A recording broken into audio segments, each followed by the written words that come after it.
Здравствуйте, дорогие друзья! Сегодня у нас заключительная лекция цикла «Европейский оккультный символизм». Мы рассмотрим с вами Великий Аркан Таро под номером 21, который называется «Мир». Те, кто прослушал весь цикл лекций, скорее всего, смогут легко прочесть самостоятельно обе старомиланские карты «Мир», которые дошли до нас из глубины веков. Я постараюсь дать лишь дополнительный материал к размышлению. Вот эти великие арканы перед нами. Слева карта из колоды Перпон Морган, а справа козырь из колоды Карий Ель. На карте слева мы встречаем наших знакомых карапузов, детей солнца, с крылышками и красными шарфами. Они нам хорошо знакомы. Я напомню, что ангелочки с темными крылышками и красными лентами — это сами рыцари Грааля. Они же дети солнца, они же падшие ангелы. На миниатюре из колоды Карий Ель никаких карапузов не наблюдается. Зато там прямо, без всяких обиняков, в центральной роли изображен красивый рыцарь на роскошном белом коне с победным флагом в своей деснице. Иначе говоря, смысл карты из колоды Карий Ель все тот же.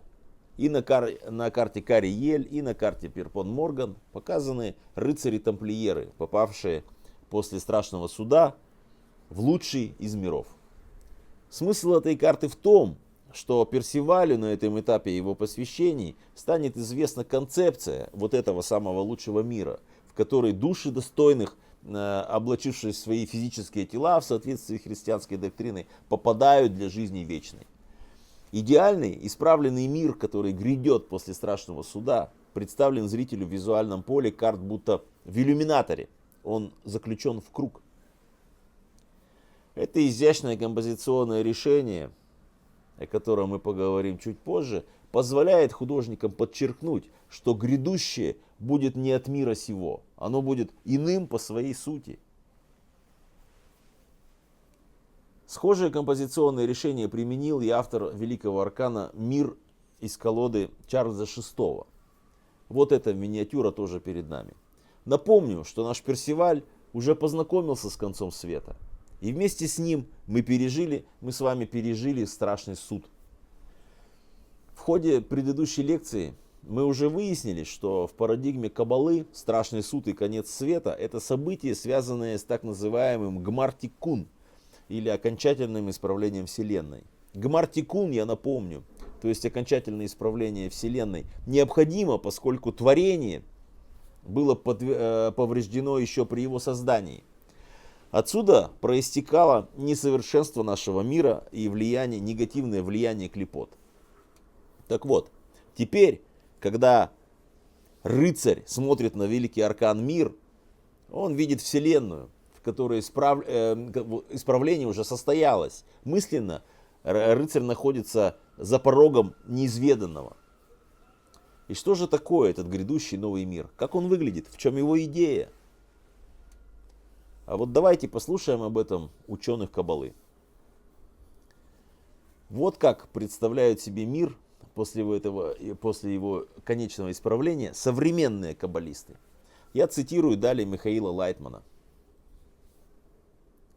Если каждая душа исправляет себя и достигает в своем частном виде подобия Творцу, и так все души, то этим заканчивается необходимость в нашем мире.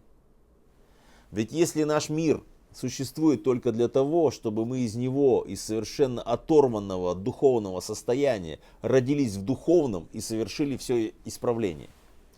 На каждой ступени духовного подъема мы обязаны упасть в наш мир и подняться из него на новую ступень. И так каждый раз. Но после подъема всех душ в мир бесконечности, в состоянии общего исправления, без конца, без ограничения, нет никакой необходимости никому снова находиться в ощущении, которое называется в кавычках «наш мир». Это ощущение исчезает, заполняется миром бесконечности, полным слиянием с Творцом, свойством отдачи и любви. Конец цитаты. Вот из приведенной только что цитаты мы извлекаем основной постулат, главную характеристику грядущего мира. А именно, в грядущем мире произойдет полное слияние души человека с Творцом. Визуально-символически состояние полного слияния с Творцом, о котором говорит Михаил Лайтман, можно выразить в образе некоего идеального храма или в образе идеального мира, если взять немножко пошире. Как уже было сказано, художники заключают свой невидимый идеальный мир в круг, как бы подчеркивая этим его самость, инаковость и обособленность от мира нашего. Но круг или сфера, как, вероятно, вы знаете, считается идеальными геометрическими фигурами. Отсюда и следует семиотическое прочтение идиомы «идеальный мир». При взгляде на образ некоего города или поселения, заключенный в круг, мы понимаем, что речь идет об идеальном предмете. Идеальный мир в круге мы наблюдаем в визуальном поле всех рассматриваемых карт. Здесь же, кстати, вот в этом ящичке лежит и ключ Хирама Абифа.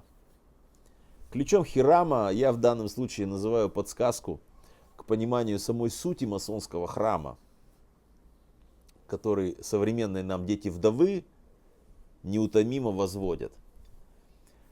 Я имею в виду сейчас строительство братьями-масонами своего идеального храма, который аллегорически представляет собой полное единение человеческой души со Всевышним. Великий аркан Мир как раз и выступает в качестве визуального образа этого идеального храма. У постапокалиптической вселенной, у так называемого грядущего мира, есть несколько собственных названий. Первое из этих названий звучит на иврите как Алам Хаба. Далее я процитирую еврейскую энциклопедию. Алам Хаба буквально на иврите означает грядущий мир, в противоположность Ха-Алам Ха-Зе, то есть буквально этот мир. Алам Хаба есть существование, ожидающее человека после окончания земной жизни, немедленно или в отдаленном будущем. Наиболее ранний источник, в котором встречается выражение Алам Хаба, это книга Еноха, глава 71, стих 15. Синонимом выражения Алам Хаба иногда служит словосочетание Атит Лаво. Атит Лаво переводится как грядущее. В строгом смысле выражение Алам Хаба относится к окончательному порядку вещей, который начнется с воскрешения из мертвых и страшного суда. Переходным периодом между нынешним порядком вещей и Алам Хаба будет время Мессии именем Машиах. Согласно мнению жившего в Эрец Исраэль раби Йоханана бар Напахи, будущий золотой век, о котором говорили библейские пророки, это только время Мессии, а об Алам Хаба сказано «никакое око не видело». Конец цитаты. Вот обратите внимание, что точное описание Алам Хаба и окончательного порядка вещей в священных текстах отсутствует. Иудейские авторитеты особо подчеркивают, что истинные характеристики грядущего мира неизвестны никому. В кавычках «никакое око не видело этого мира», как они говорят. Поэтому при рассмотрении карты надо хорошо понимать и постоянно помнить об этом, что все повествования о грядущем мире относятся к сфере так называемой Агады. Далее цитата. Термин Агада означает понятие повествования на арамейском языке. Агада – это большая область талмудической литературы, то есть это область устного закона, содержащая афоризмы и притчи религиозно-этического характера, а также исторические предания и легенды. Конец цитаты. Словом, Агада – это наборы устных сказок, мифов, размышлений и преданий. В корпусе этих текстов возможно поэтому ошибки, личные субъективные привнесения, а также искажения всяких смыслов. Поэтому, строго говоря, рыцарю на данном этапе его финального посвящения каббалисты-гностики могли передать довольно широкий пласт личных субъективных представлений об Алам Хаба или Атит Лаво. На этом поле нет установившихся жестких правил и постулатов.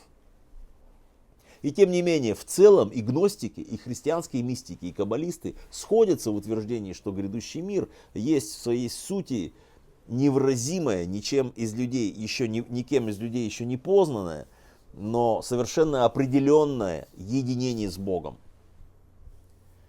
Вот именно возможность широкой трактовки вот этого грядущего идеального мира, где душа человека пребывает буквально в Боге, предполагает, что посвящаемому рыцарю при прохождении ритуала старшие товарищи могли рассказать что угодно.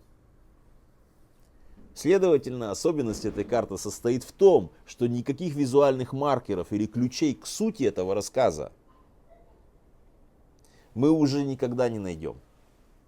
Мы можем лишь надеяться, что современное представление об Алам Хаба не изменилось и соответствует древнему представлению о нем. И так мы познаем, о чем говорили тамплиеры в свое время.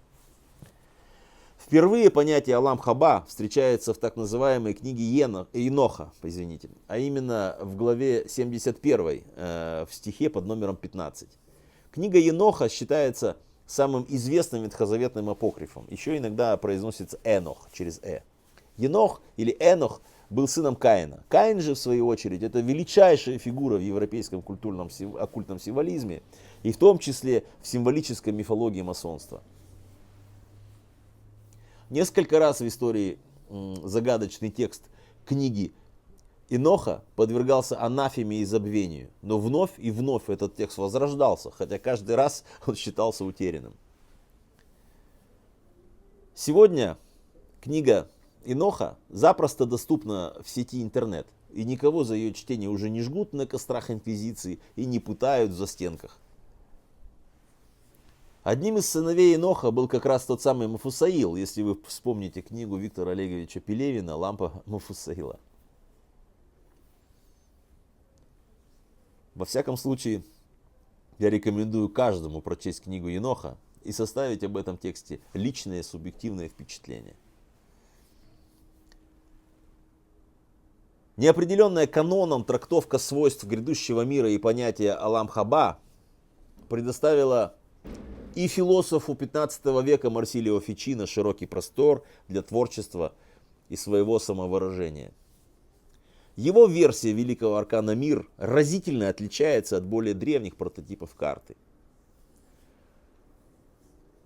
При чтении семиотического ребуса Марсилио Фичино мы понимаем, что с точки зрения этого каббалиста-платоника, гностика, Вселенная после Гмар-Тикун будет похожа на мир изначальный. Грядущий мир будет подобен тому миру, который существовал до катаклизма и катастрофы творения.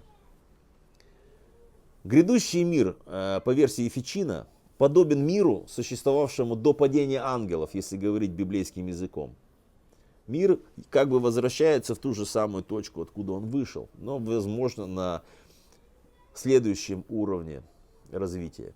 Вот, посмотрите на эту карту из колоды так называемого марсельского таро, дорогие друзья. В 4 углах ее визуального поля размещены персонажи так называемого тетраморфа. В верхнем левом углу мы видим херувима с человеческим лицом, справа показан орел, внизу слева лев, а внизу справа представлен бык.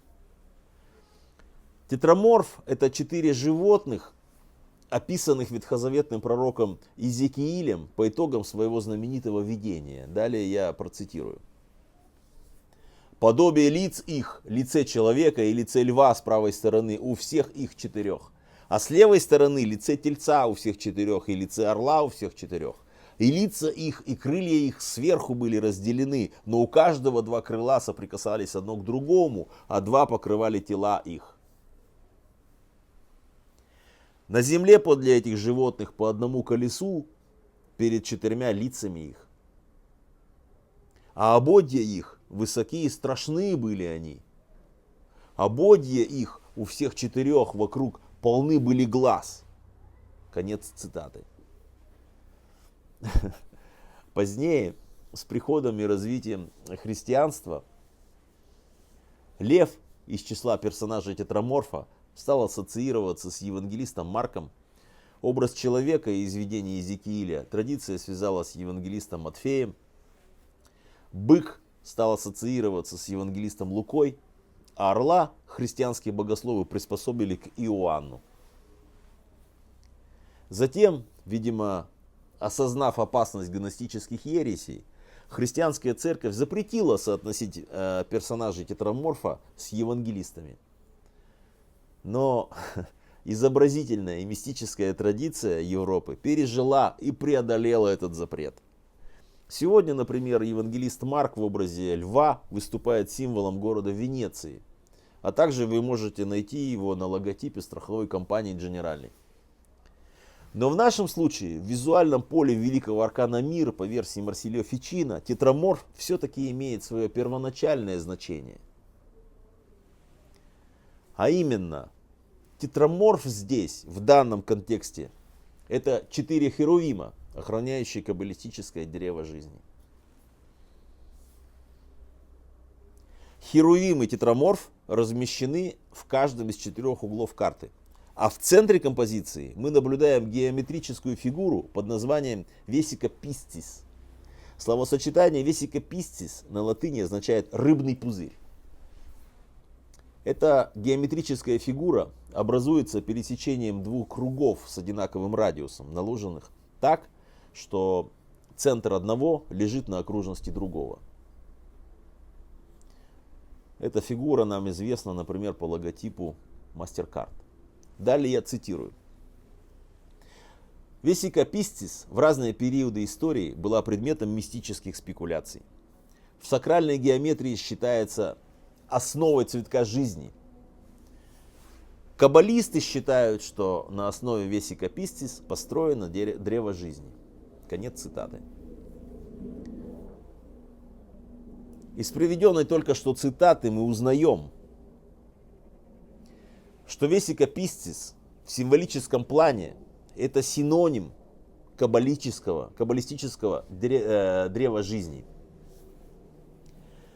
Того самого древа жизни, которое как раз и охраняют херувимы, слегка зашифрованное под псевдохристианский тетраморф. Каббалистическое древо жизни, представленное в слегка зашифрованном виде, и тетраморф херувимы образуют вместе неделимый смысловой ансамбль. Далее я цитирую. Известна еврейская рукопись второй половины 13 века, на которой древо жизни охраняют 4 херувима. Это объясняется тем, что в соответствующем месте книги Бытия, глава 3, стих 24, используется форма множественного числа керувим, которая в христианских библиях традиционно переводится словом херувим в единственном числе. Конец цитаты. Вот такой Марсилио Фичино шалун. Женская фигура с красным тамплиерским кушаком, представленная на миниатюре из колоды марсельского Таро внутри Vesica Piscis, это, вне всякого сомнения, сама Мария Магдалина. В ее образе жрицы Изиды и в более узком плане госпожи ордена. Но эта аллегорическая фигура Магдалины, размещенная в лоне Vesica Piscis, имеет еще более древний свой гностический прототип. Фигура женщины в данном случае соотносится с каноническим образом бога Гермафродита Фанеса, или еще его называют Фанетом, если принять другое произношение. И, следовательно, она соотносится с орфическим мифом о сотворении мира. Вот смотрите. Слева перед нами карта Фичино, а справа изображение бога Фанеса или Фанета. В орфической космогонии Хронос создает сначала мировое яйцо, из которого появляется андрогинный первородный бог Фанес, Фанет, Эрос. Зевс в орфических гимнах называется и мужчиной, и бессмертной женщиной. Фанес Магдалина здесь представляет из себя божественного андрогина, Адама Кадмона. Первый луч творения, если говорить каббалистическими терминами. Таким образом, основная идея образного ряда Марсилио Фичино состоит в том, что наш мир, мир после Гмартикун, после конца света и страшного суда, вновь вернется к своей изначальной точке, но, вероятно, на новом витке цикла. Вот какая интересная карта, этот великий аркан мир. По сути, круг замкнулся, и мир снова начинает свое развитие. Это похоже на кольца спирали древнего змея, который обвил мировое яйцо. Круг замкнулся, и начался новый виток спирали. Ну а теперь давайте послушаем по нашей традиции Артура Уэйта. Что же расскажет нам автор современных колод о своей карте «Мир»? Далее цитата из его книги «Иллюстрированный ключ к Таро». Я цитирую. Поскольку это заключительное послание старших арканов не претерпело никаких изменений, да это и невозможно в плане композиции изображения, то его глубинный смысл уже отчасти затрагивался в описаниях других карт. Эта же карта представляет совершенство и конечность Вселенной, заключенную в ней тайну, ее духовный экстаз, когда она осознает себя в Боге. Более того, это состояние души в осознании божественного видения, отраженного от познавшего себя духа. В макрокосмическом аспекте карта несет целый ряд посланий.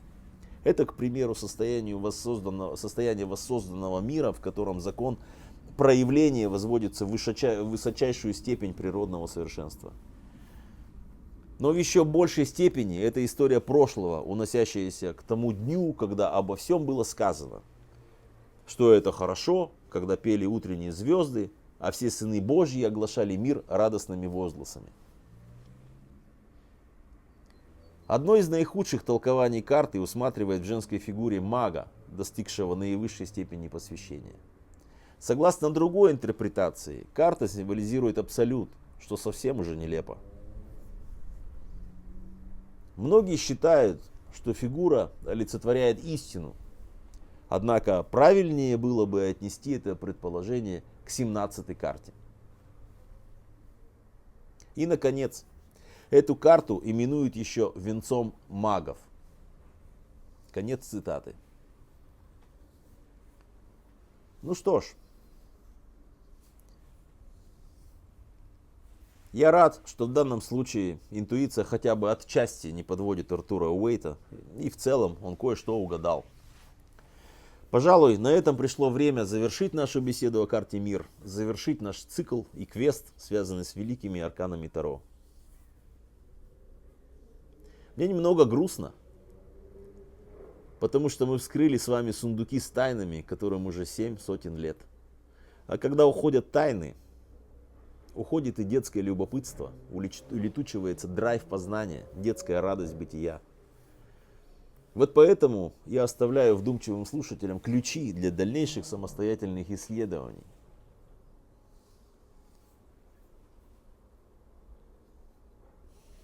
Далее я собираюсь рассказывать о шедеврах живописи и рисунка, с которыми мне пришлось иметь дело и которые во многом меняют взгляд на историю искусства.